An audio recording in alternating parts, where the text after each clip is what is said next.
श्री शिवाय नमस्तुभ्यम। हर हर महादेव। 12 अक्टूबर से अहिल्यानगर महाराष्ट्र में शिरडी के समीप शिव पुराण कथा पंडाल में शुरू हो गई है। 12 से 16 अक्टूबर तक शिरडी में दोपहर के 1 बजे से 4 बजे तक देखी जा सकती है, जिसे आप आस्था और यूट्यूब के माध्यम से भी देख पा रहे हैं। गुरुजी पंडित प्रदीप मिश्रा जी ने आज की शिव पुराण कथा में दीपावली की रात्रि को किए जाने वाले बिल्कुल नए उपाय की जानकारी दे दी है। गुरुजी ने कह दिया है कि 20 अक्टूबर को दीपावली मनाई जाएगी और इस दिन आपको एक बिल्कुल नया उपाय करना है।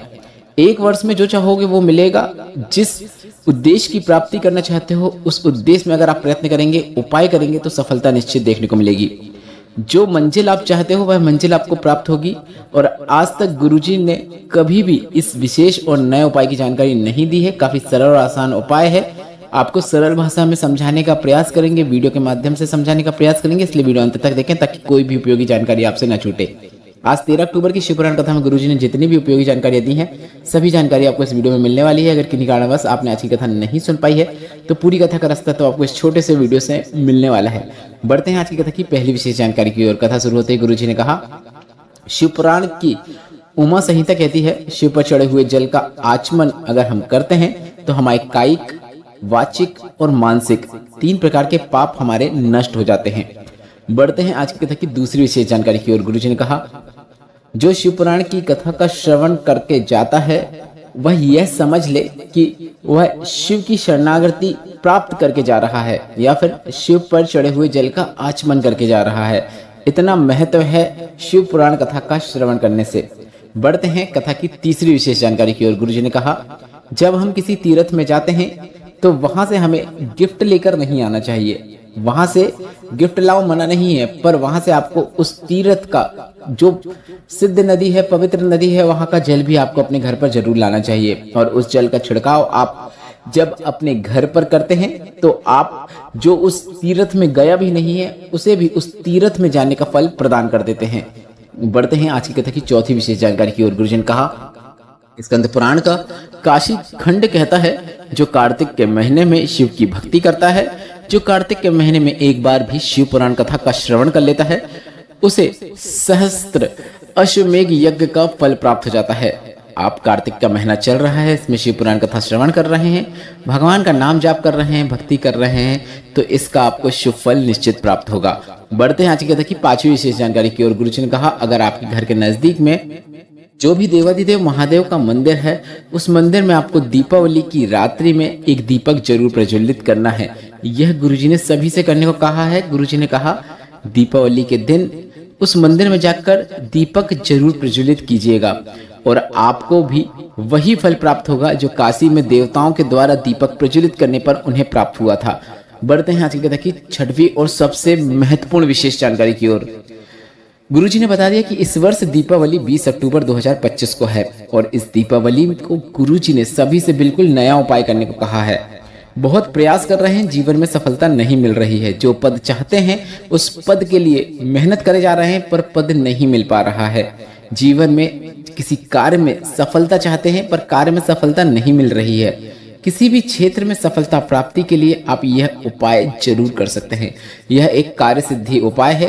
कार्य में सफलता प्राप्त करने के लिए यह उपाय किया जाता है।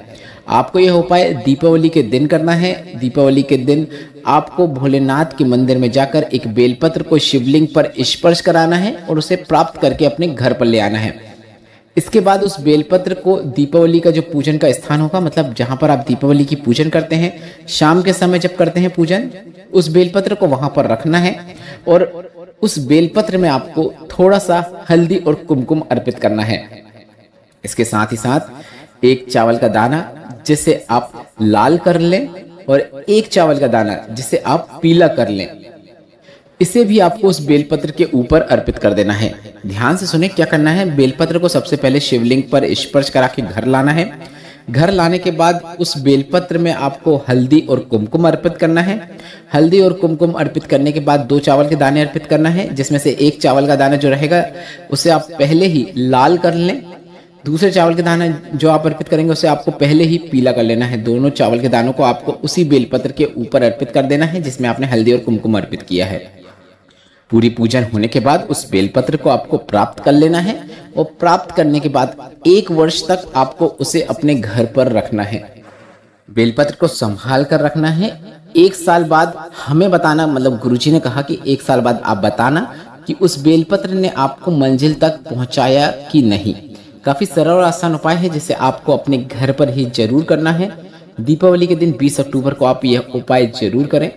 हम प्रयत्न करेंगे कि यह उपाय आपको कल वीडियो में करके बता दें, इसलिए आप चैनल के साथ जुड़े रहें। कल सुबह आपको या फिर दोपहर में आपको यह उपाय हम वीडियो के माध्यम से भी करके जरूर बताएंगे।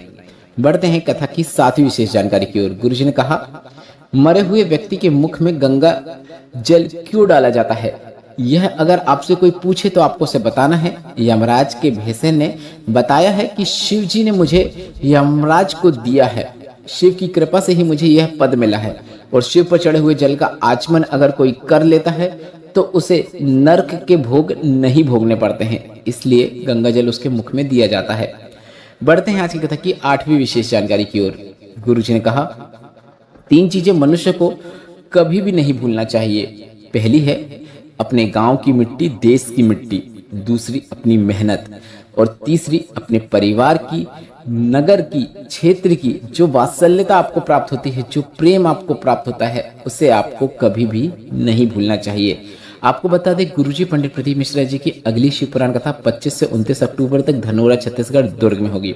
अब बढ़ते हैं उस उपाय की ओर जो आपको आज शाम को या फिर आज रात्रि को करना है। यह सोमवार अष्टमी का बिल्कुल नया उपाय है जिसे आप आज 13 अक्टूबर अहोई अष्टमी के दिन करके अधिक से अधिक लाभ प्राप्त कर सकते हैं। आज सोमवार का दिन है, दोपहर के बाद अष्टमी की तिथि भी शुरुआत हो गई है और गुरुजी ने सभी से अष्टमी में एक विशेष उपाय को करने को कहा था। आपको एक कनेर का पुष्प लेना है। इस कनेर के पुष्प में आपको लाल चंदन और पीला चंदन लगा लेना है। आप लाल चंदन और पीला चंदन लगाने के बाद इस कनेर के पुष्प को शिवलिंग में, जो माता पार्वती का हस्तकमल होता है, शिवलिंग का जो कटीय भाग होता है, वहां पर अर्पित करना है। कहां पे अर्पित करना है आप वीडियो में देखकर समझ सकते हैं, पर अर्पित करते समय आपको माता तारा रानी का स्मरण करना है और इसके बाद आपको पुष्प को अर्पित कर देना है। बस इतना ही करना है। जीवन में जो दुख तकलीफ और कष्ट चल रहे हैं वह दूर होते हैं। इसके बाद आप चाहें तो भगवान से प्रार्थना कर सकते हैं, जो भी मन में कामना है वह कामना कर सकते हैं।